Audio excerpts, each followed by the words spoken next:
Anyway, Carrie's with us today, Carrie Kerskie, right? And Carrie's an expert on identity theft and data privacy. She's a trainer and consultant and an author of Your Public Identity Because Nothing is Private Anymore. And thank you for joining us today, and it's yours. All right, well, thank you. Good morning. How's everyone? Good. Okay, good.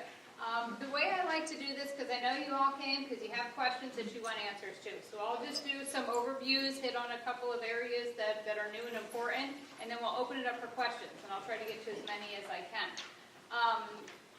The iCloud thing has got me. We'll get to that. Okay, so with identity theft, what do you think of when you hear identity theft? What do you think of? Losing money. Losing money. Okay. Most people think credit cards, because whenever you hear about the debit breaches, except for the Sony one lately, it always involves credit cards. Target, Home Depot, what was it, Michael's, I forgot there's so many of them that have happened this year. So everyone was always worried about the credit cards. I tell you, who cares about the credit cards? Who cares? Well, we'll get to that one. But with the credit cards, who cares? But you don't need to. There is a federal law that says you have zero liability for fraudulent transactions on your credit cards. I love when all these credit card companies use it as a marketing gimmick. We have fraud protection. You will not be liable for any fraudulent charges. They're not doing that out of the goodness of their heart. They're required by law to do it. All you have to do is notify the credit card company within 60 days of receiving your statement. I recommend doing it earlier than that. Don't wait the 60 days. Okay? So as long as you've reported it to them, now the law says it needs to be done in writing. So you can call first, then follow up in writing. The reason why the writing is important because that makes the calendar start ticking. Once they receive written notification, and it's the same thing for financial institutions, banks and brokerage accounts. If you notice any discrepancies on your statement, you send them written notification, and within 10 days of receiving it, they have to respond back to you what they're going to do. So for credit card companies, they'll respond back, yes, we're giving you a new card, the fraudulent charges have been removed, go about your merry way, have fun shopping again. For the bank, they might say, we need to investigate it further, before they'll put the money back in. Now, that brings up the biggest discrepancy. How many of you use debit cards? Okay, that might change. With debit cards, where does the money come from? Your checking account, exactly. With a credit card, where does the money come from? Whose money is it? The credit card companies. It's not your money. They just give you a line of credit to use when you need it. So basically, they're almost saying, okay, we're going to give you a loan up to the amount of your credit limit. When there's fraudulent charges, that's not your money. When you use a debit card, that comes out of your account. Now, the law says the bank does have to refund the money, as long as you report it within 60 days. But I've seen cases where it can take up to 6 months for them to put the money back in the account. Because they do an investigation, and even though they have that 10 days to respond back, that 10-day response could be, we need additional time to investigate this further. And they could keep sending you that same letter every 10, 15 days. So when you're out shopping, or especially anything online, credit card only. Not one that's associated as a credit debit card that you can use either way. No, because the money's still coming out of your bank account. You want a straight, standalone credit card. Because if it gets compromised, it's a phone call, you have an inconvenience of waiting for a new card to arrive, but that's it. That's it. You're not out any money at all. Now, granted, in the big scheme of things, yes, when the credit card companies suffer the financial losses, eventually it all gets passed down to the rest of us. Yes. But there's no way to prevent all of that. But to protect yourself from immediate financial loss, use a credit card. Now, people say, well, I don't like to use credit. I only want to use cash or my debit cards. Well, look at it this way. If you pay off that balance within the 30 days, you're not charged any interest. Now, you can set up online access to your bank accounts. People might look at me going, why would you recommend online access to bank accounts with all the identity theft that's out there?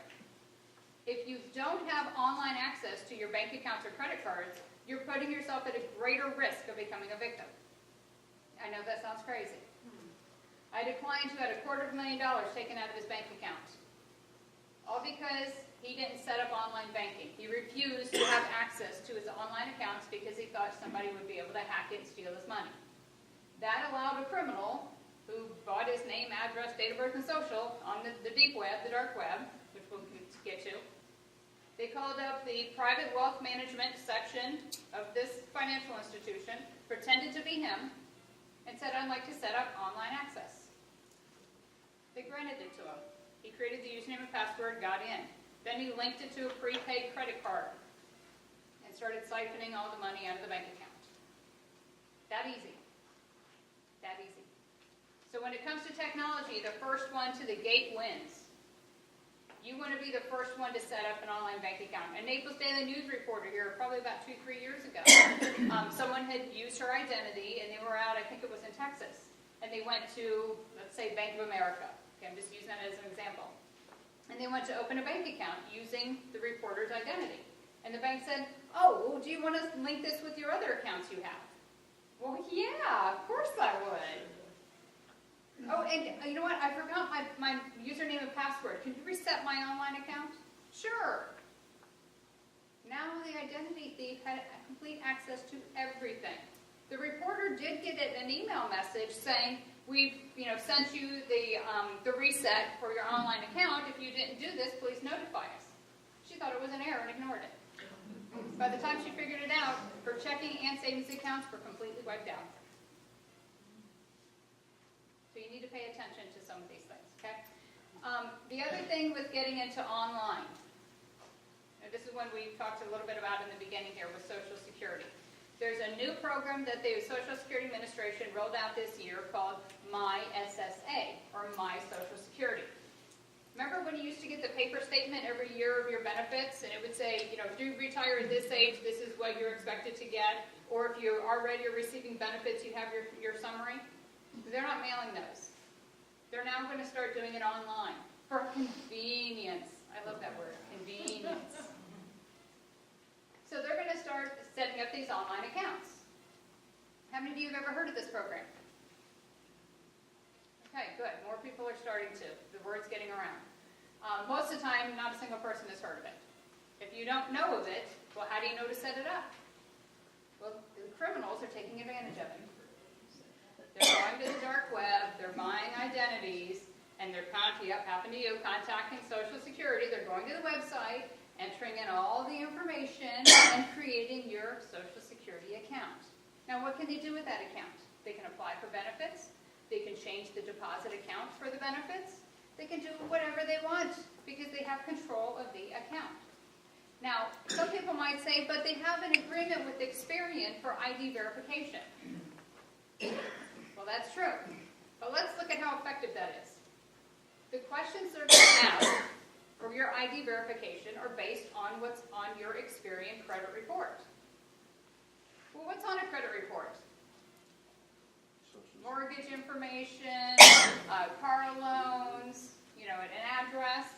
Most of the qualifying questions they will ask, which of these streets do you have which of these addresses is for a property that you currently have a mortgage? Is there somewhere you can go on the internet and find an answer to that? Yeah, it's called public record. Okay. How much is your mortgage payment? Or you can figure that out as well? Yeah, clerk of court's office. You pull up the mortgage, and then based on that, you can kind of estimate if they have payments and taxes, because they give you a choice of, it's a multiple choice question. So with the information you find on public records, you can figure it out and answer the right one. That's how they're doing this. All the investigations I've had of Social Security fraud this year, every single one I've traced back to the My SSA program. That's how they were able to make the changes. So what can you do? Two things. First of all, like I said before, the first one to the gate wins. You set up your own My SSA account online. Go to ssa.gov, Social Security Administration, and they keep moving it around, but it should be about midway on the left-hand side of the screen. It's going to say My Social Security. Click on that link, and it'll walk you through the steps. Okay? You will have to enter your name, address, date of birth, and social, and answer the qualifying questions. you want to look for the HTTPS and the padlock to show that it's, I want to say supposed to be secure, because nothing in digital format is 100% secure, but it's as secure as it can be. And then you'll get, they'll send you an email, because you have to give them an email address. They'll send you an email with a link, and then you verify your email, and then you create your username, password, and now you have an account set up. And when you're in there, you can look at everything. You can look at your statements, you can apply for benefits, you can look at the benefits you received, whatever. The other option, if you're not real keen on having that online access all together, on the website as well, when you click on the My Social Security, it takes you to the next screen with the instructions of how to opt into the program. Down at the very bottom, there's an opt-out option. You can block all electronic access to your Social Security information. Follow the same procedures: name, address, date of birth, social, so on. Now it's blocked. The only way you can deal with Social Security from that point forward is by phone or by visiting their office. Pack a lunch and a dinner. Be there all day, okay? Those are your two options with dealing with Social Security. Now, a couple things that I want to talk about with identity theft. We mentioned, the financial aspects of it. Identity theft is much, much more than a financial risk. How many of you have heard of medical identity theft? Okay, good. That one's starting to make the rounds too. Medical identity theft occurs when someone uses your identity or your medical benefits for medical services, products, treatments, prescriptions, whatever it might be. I mean, heck, you have to show a driver's license to get cough syrup nowadays. It's craziness. Or you get put on the blacklist and you're not allowed to have any more cough syrup.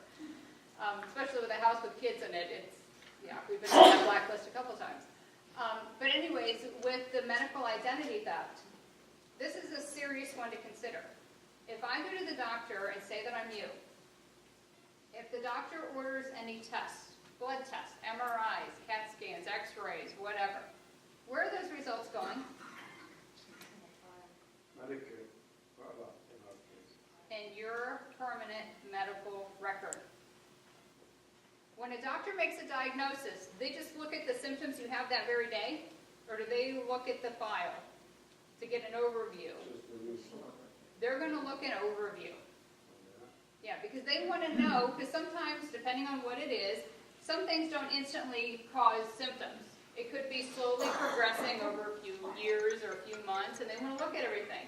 Also, they might look at your file and go, well, it can't be breast cancer because they just had a mammogram 3 months ago and it was negative. But you didn't have the mammogram. That was the person using your identity. Okay. What about blood types? What happens if there's an emergency situation and you're in a car accident and you need to get a blood transfusion immediately, and they pull up your medical record and the wrong blood type's in there? What happens? Bye-bye. Permanent nap. Exactly.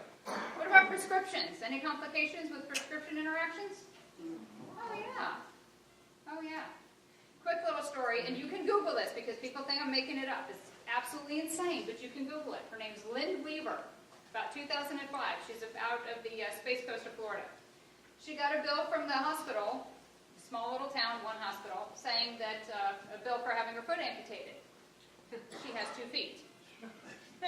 So she called and she said, well, I think we got a problem here. Obviously, it wasn't me. I have my feet. I can bring them in and show you. It wasn't me. And they said, well, is this your name, address, date of birth, social? She said, yes. She said, too bad it's your bill. She said, well, that's not right. So she called her health insurance company. That was about a $20,000 bill because that was her copay. She calls the health insurance company, explains the situation. Oh, we'll take care of it. Don't worry about it. Well, guess what they did? They took back the money they paid to the hospital because it was fraud. So the hospital turned around and billed her for the full $60,000. Yeah, now Miss Weaver, she's a feisty lady. She actually works for the Department of Corrections now, so you don't want to tip her off. She's pretty feisty. So she called the hospital. She said, I want my medical records. Sorry, you can't have them. Why? Didn't pay your bill. No. HIPAA. Anybody hear something called HIPAA? Yeah, because she said, it's not me. No, sorry, you can't have you access to your medical record. So now she idea what's in this file. Okay? Now, Ms. Weaver, like I said, she's pretty feisty. She wasn't about to give up. She said, if I find the person who did this, the problem will go away. Well, it wasn't that hard identifying the woman because she was good. But she was also locked up in the county jail. She had a rap sheet a mile long for fraud charges. So Ms. Weaver said, all right, I've identified the person. Goes back to the hospital. I want to see the medical record because this is the criminal. This is the woman who's behind all this. They still refuse. So she caused a scene in the middle of the hospital. They said, fine, come here. So they put her in a room. Now this is back to paper records before electronic. And she went through the file. She said, this is me. This is not me. And then she gave the file back to the hospital, thinking they'd correct everything. Well, Ms. Weaver, unfortunately, ends up having a heart attack. Anybody want to guess why? Take a while to guess. Exactly. She wakes up from surgery and the nurse says, honey, what diabetes medication are you taking? She's not the diabetic. She's not the diabetic. So even though she went through the file, still somewhere in the hospital records, the records were commingled. Now, that was back when it was paper. Everything now is electronic. Oh, much better. Yeah. That's what they want you to think. It is a nightmare recovering from medical identity theft because of the electronic platform. When you go to your doctor and if they order whether a simple blood test, well, now it's going to the lab and it's going to the person who's interpreting the results and it's going back to the doctor and it's also going to the health insurance company. Well, if there was fraud involved in any of that, you might go to the physician and report the fraud, and they might make an amendment to your file. But what about the other ones? That's still going to be out there, which is a greater chance of it coming back in again. Okay? There have been some changes since 2005 because of cases like Ms. Weaver's. And again, Google her, because believe me, it sounds crazy, I know. There have been improvements to the law. Now when you're a victim of identity theft, you do have rights, especially for medical identity theft, that you didn't have before. You are allowed to get copies of the medical record. However, the healthcare industry is still afraid.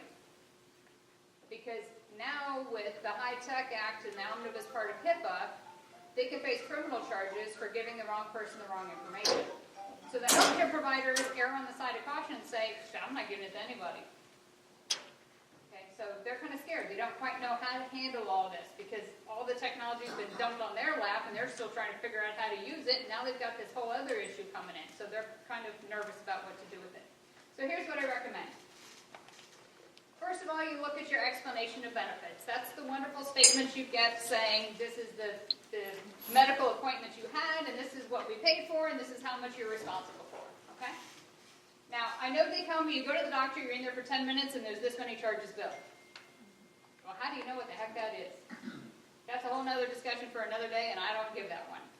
What you do want to look at is the date of the appointment, the name, and the address of the provider.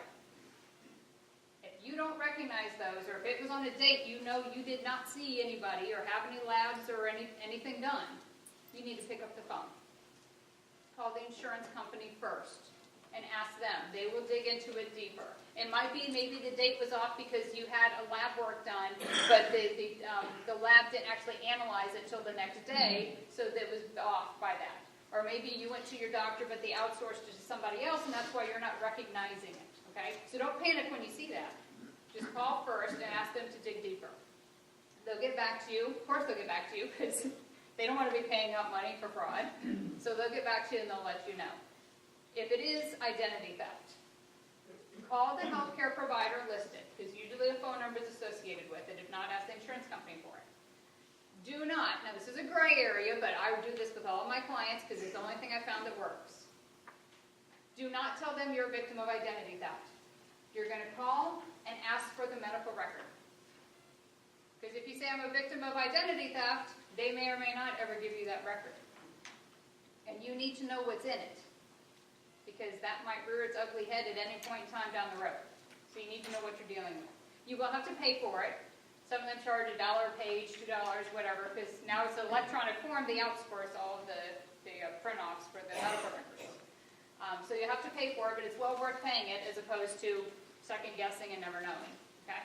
Once you get the medical record, Then call back and tell them you're a victim of identity theft. Your best form of evidence is a police report. We are lucky to be in Collier County. The sheriff's office here is very proactive. You can actually go online and file an identity theft report. In Miami, good luck getting anybody to even talk to you. Okay, so we are very lucky here. You go online, fill it out, put in the explanation of what happened, and then in a couple days you'll get a phone call or an email and they'll say your report's ready, come pick it up. Go pick it up. Now you have the police report. That is your evidence for the mitigating of the identity theft. Without it, you're not getting anywhere. Okay? So that's for the medical identity theft. We talked about some with the Social Security. Yes. Naples police or Collier? You can do either one. You can contact the Naples PD, and usually they'll send someone to your Both have home. the online service. If you go to the Naples PD's website, they don't have the online, at least as far as I know, unless they've recently changed it. But you can, if you live in city limits, call and they'll send a duty officer out to take the report and you'll get it, or you can go through the county, because you are within the county as well. So either one, but they all kind of end up in the same pool anyways. They all end up with records at the county. Let me think what else. Okay, with the Social Security. Now, one thing's with IRS identity, tax return fraud. How many of you have been a victim of that? Wow, only one. Okay. Usually I have half the room. So it looks like maybe you're doing something right for once. Go figure. We're Apple users. Yeah, Apple users. The thing about with IRS tax return fraud or Social Security fraud, or the big one now in Florida, is people filing for unemployment benefits using your identity. I've had 5 cases in the past 2 months of this happening. You want to talk about a nightmare to deal with? Because it used to be the Department of Revenue, now it's the Department of Economic Redevelopment, I think. I don't know, they changed the name. But anyways, they are not fit to handle something like this because they haven't had it before. So that one is a nightmare. But the reason I bring all those up is because when you think of identity theft, you need to think of outside money, bank accounts, credit card numbers. Okay? I would prefer someone has my bank account and my credit card numbers as opposed to my Social Security number. With the Social Security, they can do whatever they want. I had a client here whose house was surrounded by federal marshals with a warrant for his arrest because the person using his identity was really bad. A case out in New Jersey, a woman and her fiance went down to the county courthouse to apply for a marriage license. They were denied because they said she was already married. Explain that one. What had happened is there was a woman who bought her identity, and you can buy a whole new identity for $100. You can go to pretty much any flea market or wherever you want. Okay, so they went online, bought the information, and they were using it for immigration by marriage scam. They would place ads in other countries, pay me $10,000 fee, I will marry you, and you will become a U.S. citizen. When they really looked into this, the identity thief, she had like 7 or 8 marriages, all using this U.S. citizen's identity. Now, take it even one step further. Another case where a woman came into the country illegally, got a U.S. citizen's identity, started working, and kind of went on about her life. Got married, had children. Whose name's on the birth certificate? Could be yours. You might have some explaining to do. That's what I want you to think about. Identity theft is much, much more than just money. Because if something ever happens down the future, God forbid when the woman who's a victim of identity theft, when she passes away, all of a sudden, this stranger, who's not even her child, is going to say, here's my birth certificate, I'm entitled to part of the estate. Or, you're my parents, you're responsible for something I have done. Okay? So identity theft goes much, much more beyond anything financial related. And I just want you to kind of think about that, because everyone's always credit cards. A couple of questions I was asked beforehand, and I want to make sure to get to it, is, when you think about protecting yourself from identity theft, what's the name of the service that everyone wants to buy? LifeLock. Okay. My thoughts on LifeLock. They were fined $12 million by the Federal Trade Commission for deceptive advertising. A judge in California deemed their services illegal. There are multiple class action lawsuits against them for not living up to the $1 million guarantee. The guy who put his social on the billboards, his identity is being used left and right across this country on a daily basis, and there's nothing he can do about it. That's my thoughts on LifeLock. But if you want it, go for it. I think he was also arrested. Who is what? I think he also has a jail. Oh, yeah. Actually, the two guys who created it, one of the guys was actually banned in like five different states because he had credit counseling business before then, and they used that to commit fraud. So he was banned in like 5 or 6 different states, and then they started this, so. What I don't like about LifeLock and the LifeLocks of the world is people say to me all the time, I don't ever have to worry about identity theft because I have LifeLock. Nothing can prevent you from becoming a victim of LifeLock. There's no service you can sign up for. There's nothing you can do personally. You will become a victim if you have not become a victim yet. I can promise you that. Everybody's going, make her go away. We don't like her. Yeah. What about 1Password? 1Password? Okay, we'll get to 1Password. Remind me so I don't forget because I'll get talking. Almost nobody, you can trust them. That's exactly it. We'll get to the no password. Now, getting back to these services, the reason why they can't prevent it is because you all hear about the credit monitoring. Or my favorite now is you need to have the credit score. Yeah. Why do you need your credit score? What is that going to do for you? I've had clients whose credit scores have gone up because they were a victim of identity theft.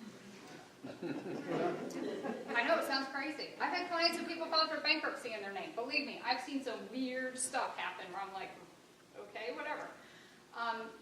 The credit score, unless you're going for a loan, it's worthless. I mean, it's good to have a kind of general idea of where you are, but you don't need to look at it every day. And there are how many ways to calculate a credit score? So the score you have when you go to the bank to get the loan, it could be like this. Okay?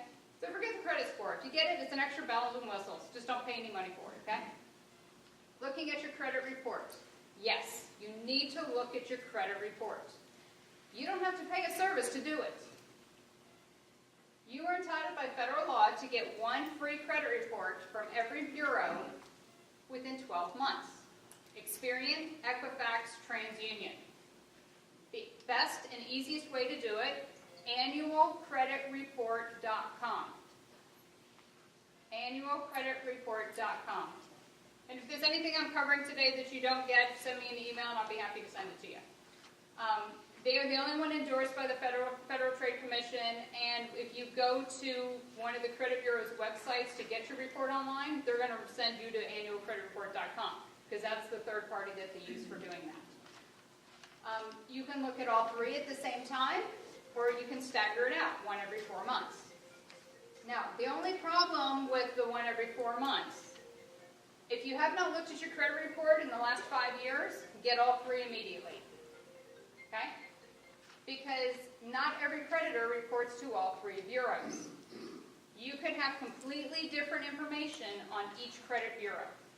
So if you're only looking at one, you could be missing some major identity theft. Okay? So if you've looked at them on a yearly basis, fine. Bring it out, stagger it out to every 4 months, look at a different bureau. Credit monitoring will not tell you if there's Social Security fraud. It will not tell you if someone's filing a tax return in your name. It will not tell you if somebody has a driver's license with your information in another state. It will not tell you if someone's getting married using your identity. The only thing credit monitoring will do is to tell you someone's used your credit. It's that much of identity theft.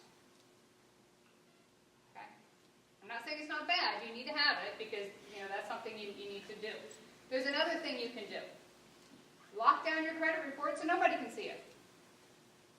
In the state of Florida, if you're over 65 or a documented victim of identity theft, meaning you have a police report, you call the credit bureaus or you can go online and ask for a security freeze or a credit freeze. You will be assigned a PIN number. Do not lose the PIN number. Okay? It is possible to recover from it, but it's extremely difficult. Okay? What that PIN number does is once you've established the lock, nobody, not even you, can see a copy of your credit report. That prevents new account fraud. No bank or loan company or credit card company is going to issue a line of credit without seeing your credit report. So you locked it down. Now you don't need to pay for monitoring because there's nothing to monitor. It's been shut down. The PIN number is if you need to temporarily waive the lock. Say there is something that you need to have your credit looked at for some business purposes, or you just want to look at it yourself. You contact that credit bureau, give them the PIN number, and tell them you want a temporary lift. Now, depending on how often you do this, and the bureau, they might charge you a fee each time you put it on and off. It's $10. Same thing, if you're younger than 65 and you've not been a victim of identity theft, it's a $10 fee. So for $30, you've locked down your credit report. Look at how much money I just saved you. It's paying $10. If you pay for credit monitoring with the service, you're paying $10 a month. I just saved you $90 right there. Merry Christmas. No. So do you recommend that? Yes, if you are not going to be applying for any credit, at least in the next 2 to 3 years, lock it down. Lock it down. Just make sure you keep that PIN number. And each bureau will have a PIN. Some bureaus will allow you to create your own. Other ones, they will just automatically create it for you. But even if you're going to need to open another account, you can just use your PIN number. Right, exactly. Yeah, just some people who they need their credit, they're small business owners or that sort of thing. It becomes a pain because they have to keep turning it on and off all the time. So in those cases, I don't recommend it. But for most people, yeah, definitely shut it down. Yes. I think I missed what you have to give annualcreditreport.com to get for credit report. Your information. That's it. Name, address, date of birth, social. Answer some qualifying questions. That's it. Now, there was, I think Where it does was, that go? it goes directly to the credit bureaus. They're just the portal who manages that for the credit bureaus. So when you sign up, you'll enter your information, and then it'll just give you the option of which one do you want to order. And then when you choose the one, then it'll ask you additional questions to verify you. Each bureau will ask you. Plan on at least a good hour or two of your time when you're doing this, and make sure you're somewhere where you have access to your records. Because some of the questions they'll ask is, which of the following is the account number for your car loan? I don't know. I just write the check. So you might need to have access to your financial records. So make sure they might give you 1 or 2 mulligans, but for the most part, if you don't get an answer right, you're blocked out, and then you have to call and ask for the report by phone. Yes? I may have been in the wrong spot, but I was trying to get an annual credit report, and at one point, they wanted to charge me. You must have gone to freecreditreport.com. You know what? I think you're right. Yeah, they're very, very similar. And if you do a Google search to try to get to annualcreditreport.com, that's the first one that pops up is freecreditreport.com. That's the only reason I know that. Except it's not free. It's not free. No, they're going to get you to sign up for something. Now, if you do decide you don't want to do it online and you want to call the credit bureaus directly, okay, or if you want to call them and set up the security freeze, they are just like any other business out there. They're going to try to sell you something. They're going to sell you, would you like to get your credit scores? No. Would you like to sign up for this? No. No to everything. All I want is the report, or all I want is the security freeze. I don't need anything else. You don't have to pay for anything else. But they're going to ask, yes. How do we get to locking down a credit report? You contact each bureau directly. We have to contact the bureau. Yep, yeah. And if you need phone numbers or the website links, just get a hold of me and I can send them to you. Again, it's going to take a while to kind of get through the process of getting everything all set up. But I definitely recommend doing that. Now, okay, let me get to a couple questions and then I'll get back where I was. Yes? You said something about over 65, and I missed that. What was Yeah, that? if you're over 65, the credit bureaus, because of Florida law, you don't have to pay the $10 fee to initiate the credit freeze. They waive the $10 fee. Another thing, too, for any of you that have children or grandchildren in the state of Florida, in the past, you couldn't put a security freeze on a child's credit report because they shouldn't have a credit report. So it was kind of this, well, how do we prevent something? Because you can't activate something until it's been turned on, but the only way it's going to be turned on is if a criminal does it. So Commissioner Putnam, and I forget who the other legislators were, it just passed this year, that any minor children in the state of Florida, it's a $10 fee per bureau, same thing. You can put a security freeze on your child's social security number at all 3 bureaus. That'll lock down their credit until they are 18. It's a great way to prevent child identity theft. Is that pretty much the case in other states? The dollar amount may vary. But I mean, the ability to do it. I believe so. I'm not positive, but if you contact the credit bureau from the state, they'll be able to tell you, or you can contact the statutes within the other states, and they'll be able to tell you. But I highly recommend doing that. I've had cases where a 10-year-old received a notice from the IRS saying that they owed back taxes because someone had been using their identity. Okay. Yes. Is there a way you can go to this black internet and see if your identity's on there, and if it is there any way you can take it off? Okay, good question.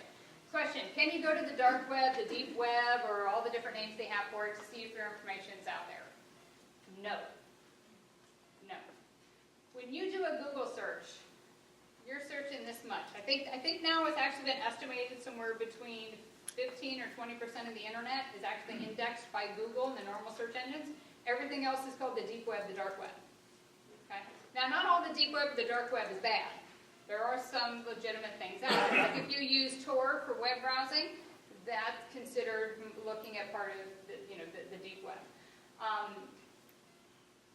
The reason why you can't search for your own information is because where these things are bought and sold, they're very sophisticated. Okay? It's not like they just put up a generic website and you can Google it and go to it and find it. Now, you probably can, but I can tell you that's probably a law enforcement trap, and they're trying to see who's going to buy this stuff. Okay? You have to know where to go in the dark web to get it. You have to say the right things to be able to get accepted into the website to buy the products. Okay?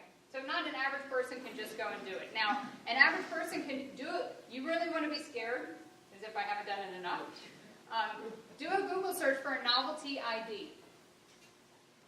For $10 or $15, I can have a driver's license with all of Muffy's information and my picture. For $10 or $15. It'll have the holograms, it'll have everything on it.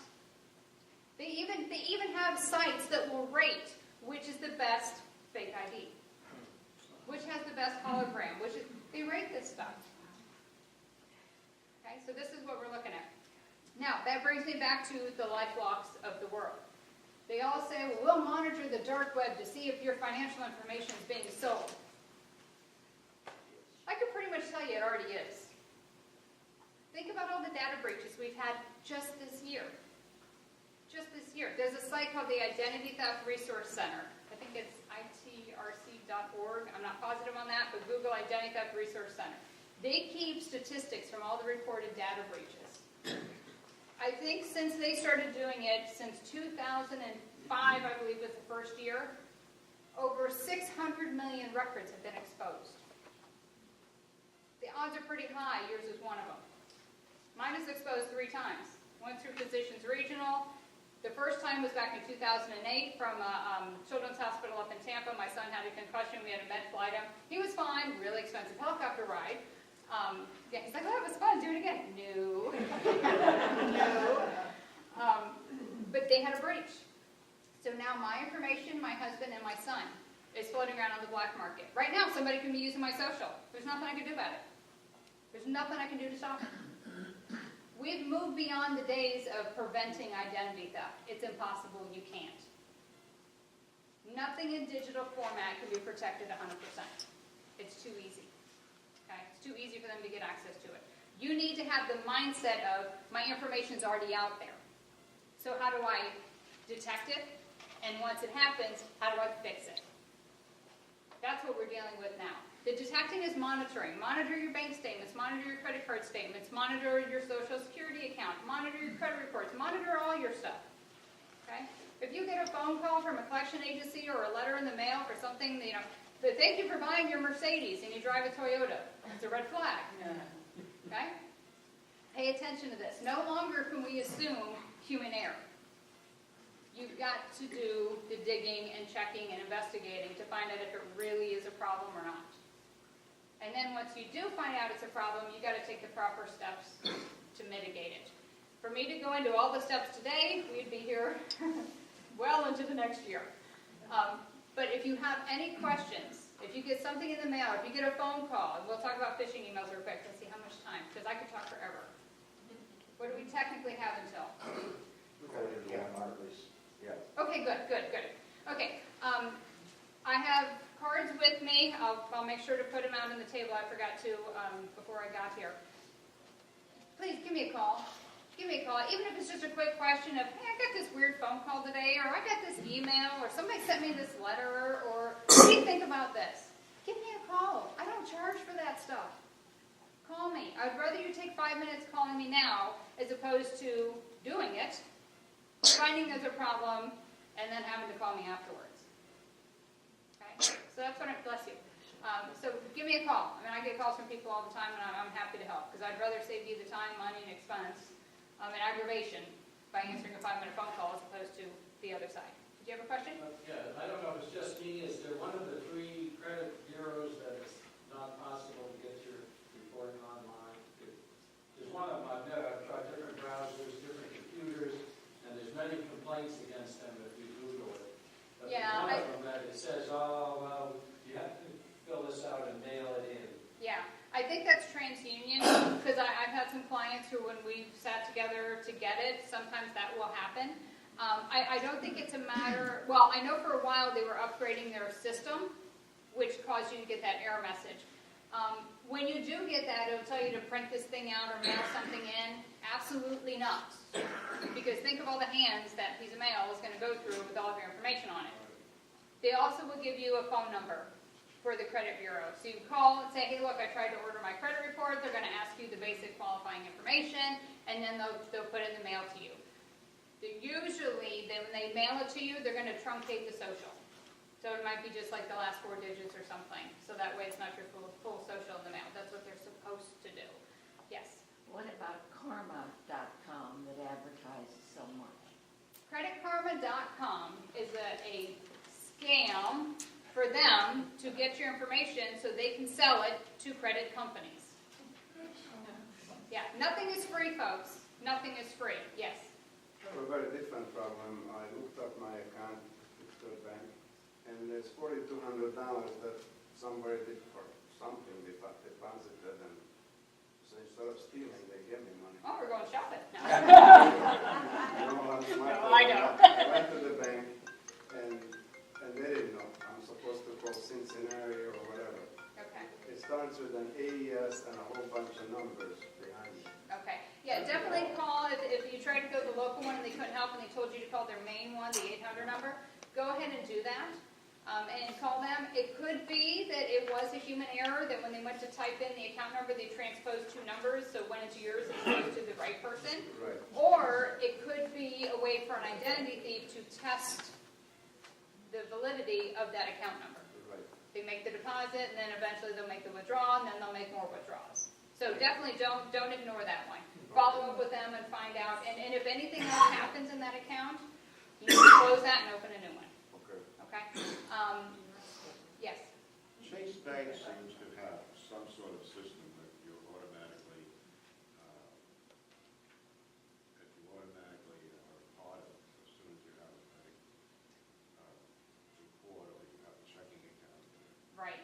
Yeah, most of those systems, whether it's through your credit card company or your bank account, and they say we give you free identity theft protection. Okay, first of all, there is no protection. But what they're giving you is they'll probably just monitor the credit bureaus, because they can do this for pennies. The fee to do it is for pennies, okay? But it's not going to give you any protection. All those services will do is tell you, you're now a victim. That's it. So now what? Now what do you do? They don't reimburse you for anything?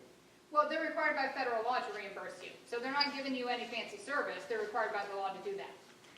They just make it sound like they're giving you this free, wonderful service. But they have to put the money back in your account. They're required by But law at to do least that. you find out about it. Well, yeah, I mean, you're notified, but again, if somebody's taking the money out of your account, okay, it's more than just worrying about that account. How did they get the money out? Did they have your social security number? If they had your social security number, now you've got all this other work to do because they could be doing a heck of a lot more than just that bank account. Maybe the bank account is the only thing you ever found out about. Or maybe it's just something on your credit, but you don't know they've been using your identity for medical services for the past 10 years. See what I mean? So, I mean, it is good for them to tell you you're a victim. But when you sign up, and I don't care what company, there's only one company that I endorse. If you want to learn about it, it's on my website. I don't publicly announce it.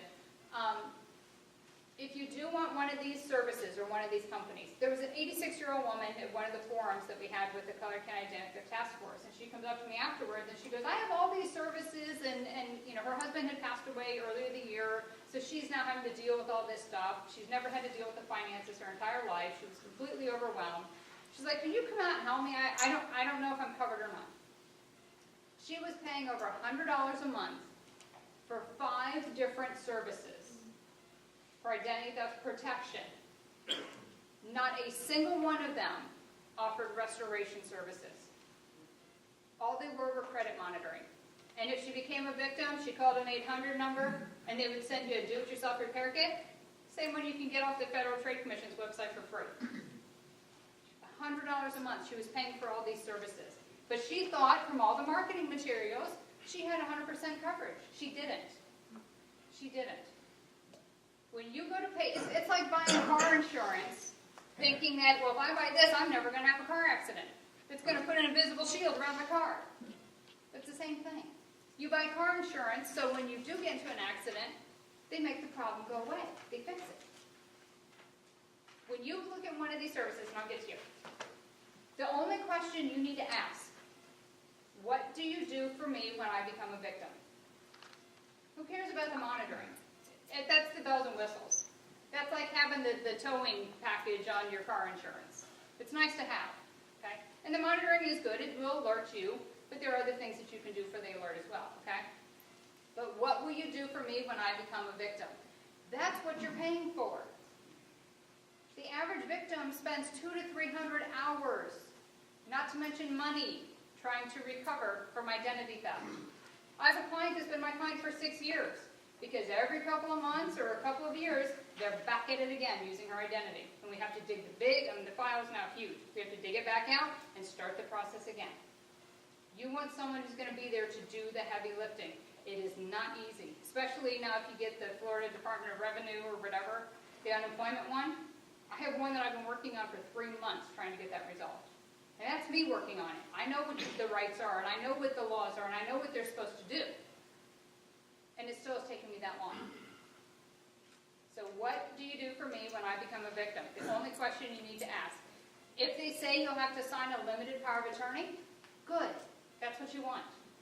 Because that means they're going to do all the work.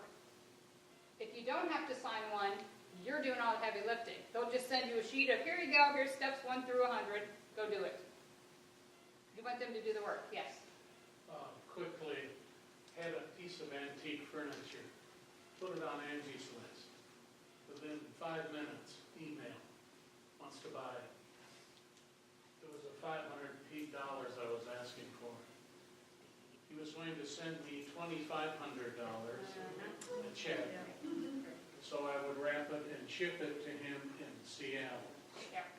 FedEx next day, I got the check. Oh, I'm sure you did. $2,500. Yeah. I called the bank in Seattle. They said that account has been closed out a year ago. We no longer have it. Yep. How, it's difficult to follow how he's going to make any money here. How he's going to make money is you're going to deposit that into your account. You're going to ship the item out to him. Did he ask you to send any extra money back to him? No. No, okay. So basically, you're going to pay for shipping and pay for this antique item of yours to be sent to him, all before the bank finally gets back to you and says, I'm sorry, this isn't a valid check. So now he has the piece, because the check's not going to clear. So now he has that piece and he can turn around and sell it on eBay. Well, wouldn't most people have the sense to call the bank? You would think. Wait till it clears. Yeah, you would think. But in any of those cases, but you don't even want to wait till it clears. You don't want to deposit it. Because if you deposit it, depending on the scheme or the scam that they're using it, sometimes they'll send you those checks because when you endorse it, what's on the back of the check? Your bank account number. So then they log into the account and now they see your account number and they know what bank you use. And they have your signature. And they have your signature. Yes. So for anything like that, if I do any online buying, selling, whatever, I'll use a service like PayPal. That way I'm insulated. They never see my information. Now, yes, is it possible PayPal could be hacked and my information could be hacked? Fine, but I only have a credit card associated with it. So what? Take it. I'll get a new one. That way nobody can see my information.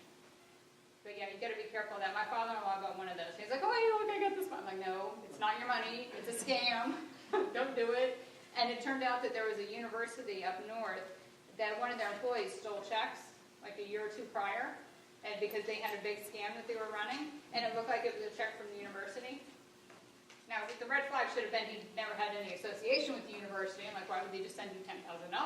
But he's like, hey, free money. No, nothing is free. A couple things I want to get to, too, is with apps. You can use them on your iPhone, your iPad, everything. Okay, we all have these apps. Now, I will say, Apple does a much better job of screening the apps than the Androids. When it comes to phones, no one in my family is allowed to have an Android. Only iPhone. You're in the right place. Yes, exactly. Except she has a PC. Old habits are hard to break sometimes. But with having the iPhone as opposed to the Android, Android's built on open source software. And also the places you can get the apps from are also built on multiple sites. Whereas with the iPhone, as long as you're buying the apps from the App Store or through iTunes, you're okay. However, if you do buy an app outside of those two areas, or if you download a free app outside of those areas, you will get malware, a virus on your phone. There are Macs are not immune, and neither are iPhones. No one is immune to viruses. And everybody's probably like, make her go away now. The more the Apple operating system is becoming more and more popular, where in the past it was down here and everybody had PCs, so that's where all the attacks were, the PCs. Now a lot of it's through Windows because they're horrible. But now that the Apple operating system is becoming more and more popular, the hackers are turning to infiltrate that. Okay? It's more difficult, I will tell you that.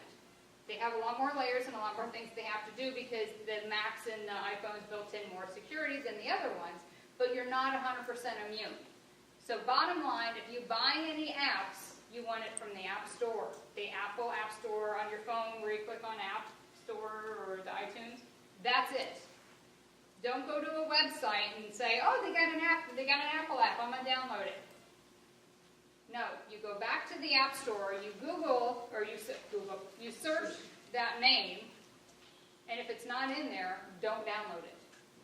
Don't download it. How about all the ones you've already downloaded? Did you get them from the App Store? Some of them, perhaps. You're broke. Okay. There is a possibility, and where the danger happens is that you sync your phone to your Mac, correct? Well, once you've designated that as a safe device, you bypass all the Mac internal security and allow whatever to pass through it. That's the danger. Because Mac has a lot of security in place to prevent, different walls, so to speak, to prevent anything from coming in. But if you have a phone that's synced as a safe device, it gets the green flag and it goes through the tunnel. So how do you check the particular apps that you already have? Get with me after, and we'll go through some of the things. Do not jailbreak your iPhone. Yes, do not jailbreak. Yes, do not jailbreak your phone because that makes you more susceptible. But with any app, just like I said before, nothing in this world is really free. When you're getting these free apps, how many of you read the terms of service and privacy policy?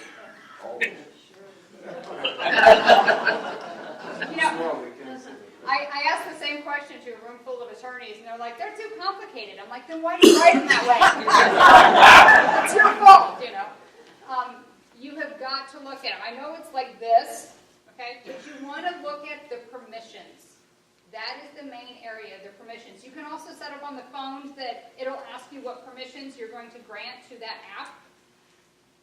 You need to be careful, because you might download some freebie little Angry Birds, the game that everybody had.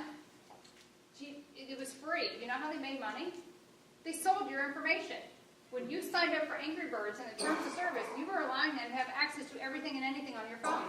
They then took that information, your GPS coordinates, your contacts, what websites you looked at, everything. They sold that. They sold that to advertisers, marketing companies, and whatnot. Data mining, it's huge, multi-billion, actually probably trillion now, business or industry. Okay? So you need to look at, I'll give you 1 second. You need to look at what are you giving them access to. There are a couple apps where I was going to do it, and it's like, oh, we want your GPS coordinates, we want your location services. Heck no. Why do you need to know where I am just so I can check in on Facebook or whatever? Okay? No. They don't need to know my location. I don't want anybody tracking me where I am. So you need to make sure and do that. The other thing on the iPhones, it has where you can set up for the to get onto Wi-Fi, to automatically connect. Shut that off. You do not want to automatically connect. You want it to pop up and say, here's the available networks, and then you choose which one you want. In the retail industry, offer convenience. I just love that word, convenience. When you walk through the mall, and I don't know exactly which stores here in Collier County, but this is where we're moving because a lot of them are starting to do this.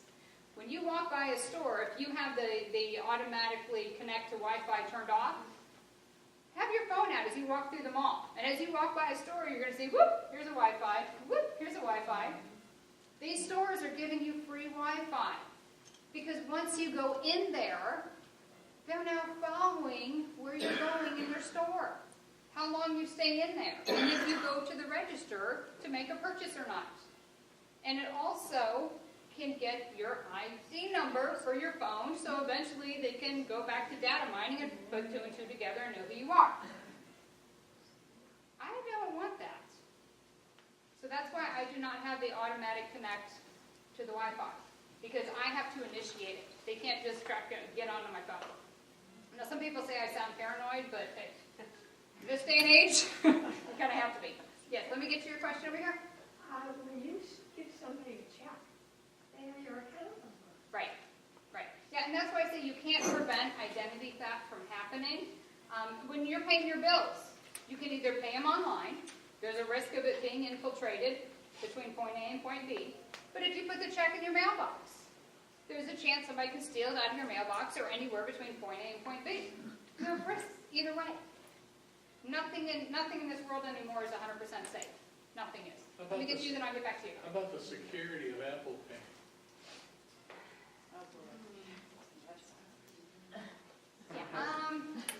I'm not a fan of any of those services because you're putting your information into there, and if they get hacked, there's everything. Also with Apple Pay, because the retail industry has come out with their own competing product, a lot of places are banning it and won't even accept it.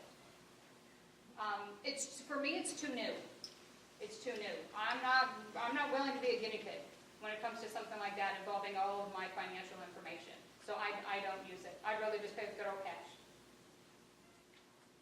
Now, maybe in another 3 to 5 years, I might have a different answer. But for me, that whole thing is still kind of new, and I'm not comfortable with it. Because it uses NFC, near field communication. That has already been proven to be unsecure because it sends a signal out. Well, if somebody has a reader, they can pick up that information. Just like with the RFID, the radio frequency identifiers. Remember that when you go, even now, you go shopping and it's got that little plastic thing and it looks like it has aluminum on it and you get too close to the door and the alarm goes off? Yeah, that's RFID. The thing in the clothing sends out a little radio signal. And when you get close to the door, it reads that signal and says, alert, somebody's trying to steal. Okay? Well, that information is now in your credit cards. And a modern variation of that is now part of with the Apple Pay service. Okay? For about 3 $300, I can get a netbook, install software, walk through this room, go out the door, now I have all your credit card information. And I don't even have to touch your wallet. Because your credit cards have those little chips in them that are sending the signals out. Looking for a reader. And when a reader's in the area, the reader goes, I'm here, give me everything. And they all give it up. So that's why it's too new for me. It's too new, it hasn't been proven. That's only with the new credit cards that have the chip. Same ones they use. No, RFID cards have been around for about 5 years. The new one is the pin and chip. Okay, you're saying all credit cards have RFID? Almost all of them do. You wouldn't even know it. You can't tell by looking at it. Right. You can, pardon? Now, he said you can protect yourself. It's a little sleeve and it looks like it's lined with aluminum foil. I used to recommend those. I used to.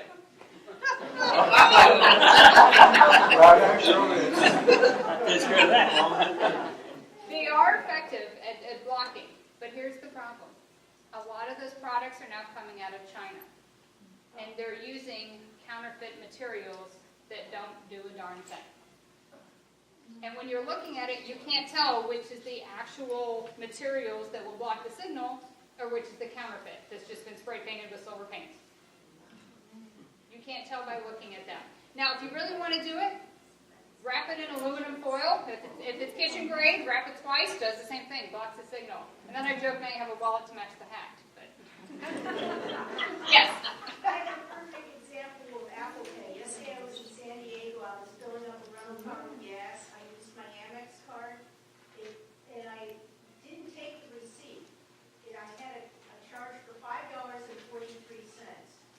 I get back to the terminal after I turn the rental car in, and all of a sudden my Apple Pay tells me I've been charged $99.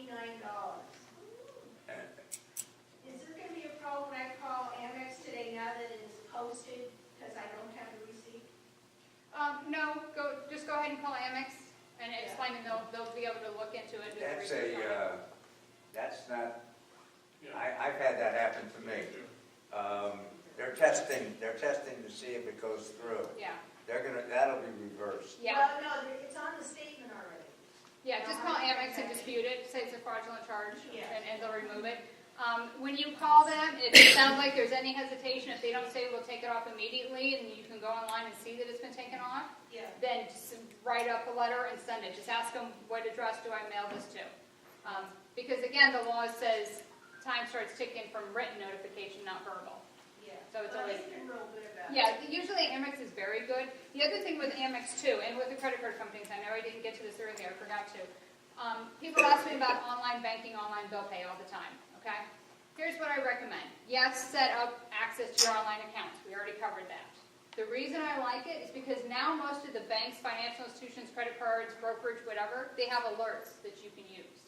An alert of if any transaction over a certain dollar amount, you'll get a text message or an email.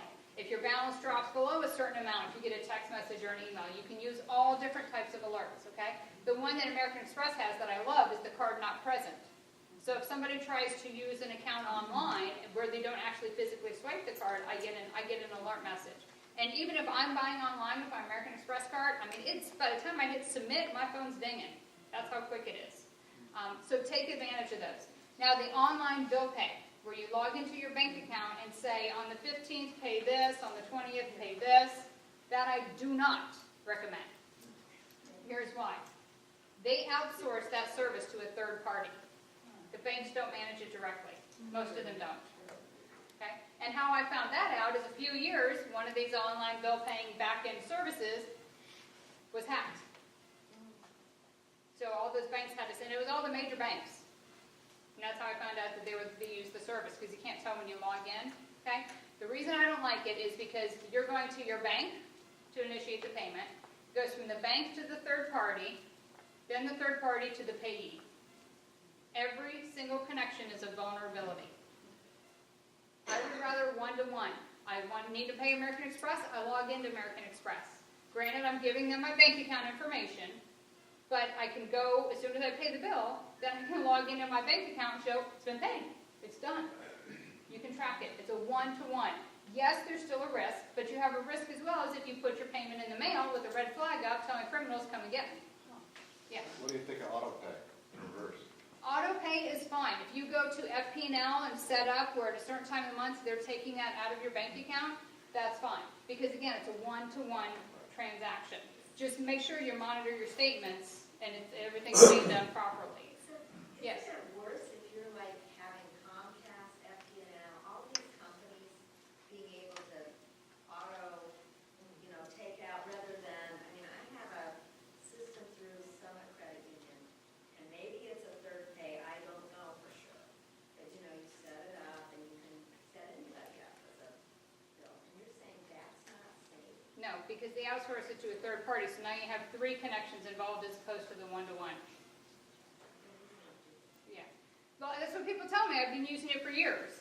And it might be fine for you for years, but it could be that one time where all of a sudden your bank account's wiped up and now you have overdraft fees, and they are not required by law to reimburse overdraft fees. You have to pay for those out of pocket. I've had some people rack up $1,000 in overdraft fees like that. I'm not paying cash for everything. Paying cash for everything.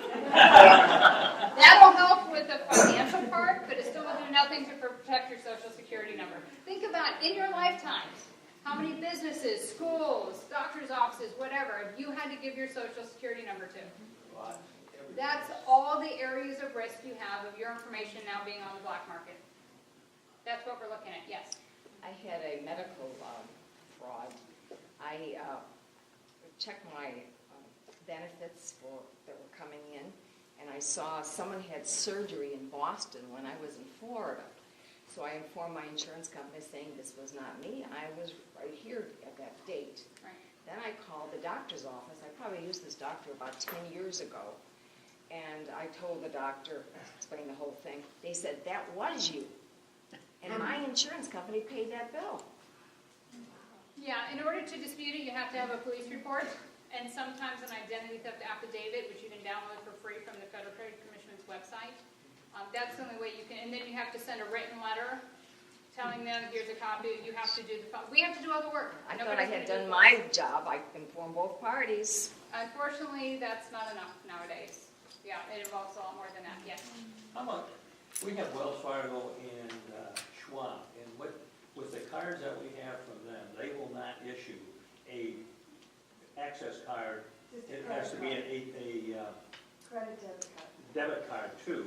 Now, then I called and got a hold of somebody, and they said what they did is they took the debit card part and took it down to $1, so that there was no access to debit except for $1. And they said that would be totally secure. That the most you could lose would be $1. No. The banks will tell you that they don't issue strict credit cards, but they do. They do. If they don't, then just ask for an ATM card so you can get cash when you need it. No, that's what the No, they'll do them. that's the one that said they could only for them, and they would No. have it for them. They will do them. They just tell you that because they don't want to have to go through the whole process, but they will still do it. And now I know from bankers that I work with, they said it's kind of like that. You know how there's always that secret item on the menus at restaurants? That's the secret item. It's just the straight ATM Because I card. told them that I don't want them to Yeah. go not to another bank. Yeah. And they said, well, let's do this, and this will take care of it. We'll tell them that you want it in writing that they guarantee if there's any fraud that they are responsible 100%, and any overdraft fees or anything that should incur, that is 100% on them. Ask them But to see, put by it in writing putting and see if they back They it said up. by putting $1 on there, that you can't get any more out of the debit card than $1. It has the I wouldn't believe it. If they'll put it all in writing for you, then go for it. So if anything happens, you've got that documentation. When Yeah. something happens, one of these 2 pages of notes that I made, who we call? We call you? I mean, is it your service that will assist us in retrieving our... Yeah, I do offer a service. Now, one little thing you might not be aware of, most of my clients, they don't have to pay me. That's because with homeowners insurance, or sometimes with auto insurance, you already have an identity theft insurance policy. That's what pays me to do the restoration work. Most people aren't aware of it. Could we have your website, please? Yeah, actually, let me get them out, I'll hand them out. It's real easy, it's just my name, carriekerskie.com, or Kerskie.com, either one. Carrie with a C. Yep, Carrie with a C. I see you like the movie, but I'm not that bad, so. Oh, I get all of it? Not all of them. Yeah, take one to share. But if you have any questions, let me know. Get some back there. If it's a quick little question of, hey, my credit card got hijacked, what do I do? That's what I'm doing. You know, then I'll just tell you what to do and I don't charge for that, okay? But if it's something that's more involved, if it's involving a social, if there's a lot of work to be done, I'll give you an idea of what it looks like it's gonna cost. Contact the insurance company, we'll find out how that process works. Sometimes the insurance companies require you to pay and then they'll reimburse. Other ones, I can bill them directly. But again, if it's just something quick and easy, I'll just tell you what you need to do and you can go take care of it in a little 5-minute thing. But if it's gonna be long and drawn out, then I'll let you know what you're in for. Yes? My wife's social security number was hacked 2 years ago. I took care of the first 2 fraudulent myself. Then it was traded off, and I had ident theft take care of it through their fraud division. There's a lock on her social security number for 8 years, theoretically. Am I to assume, though, that it's still not really locked totally? No, nothing's locked 100%. Yeah. Yeah. Real quick, in case you picked up one of the flyers in the back, I apologize, I was gonna bring books today, and in the book, it has all the different tips, the websites, everything that I talked about, except for the My SSA, because that's a new thing this year. But unfortunately, or fortunately for me, I had a huge order, and they wiped out my inventory this week. So I brought the order forms. If you do decide to go ahead and order, if you mail it in to me, just make a note that it's with the group, and I will cover the shipping costs. Okay? Because I didn't have them available today. So if you want to order one, you know, I'll ship it to you for How free. much are the books? They are $19.95 with tax. I just say make it an even 20, and I take care of the rest. But just make sure you put a note on it that it's for the group today, and then that way I'll know that, you know, to waive the shipping. Yes? How do you know if you have insurance? You call your insurance agent and ask them.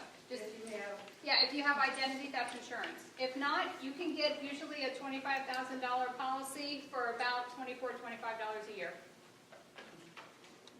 And it will reimburse for services like me or somebody else or other companies to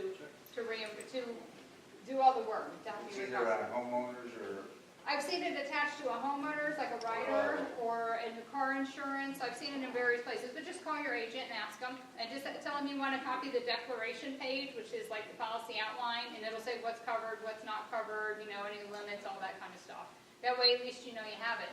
And then if you decide to go pay for a service, there's no need paying for more insurance because you already have one. Okay, so that way you know what you have. Well, that's as much as I can get to today. I've kept you here long enough. If you have any questions, please give me a call. I'm here to help. We're also going to be doing some forums through the Identity Theft Task Force in the spring. We'll be doing 2 of them at the Naples Daily News Community Room. So if you want, I can send you information on that, or I can send it to George, and we can distribute that as well. That's it. Thank you much.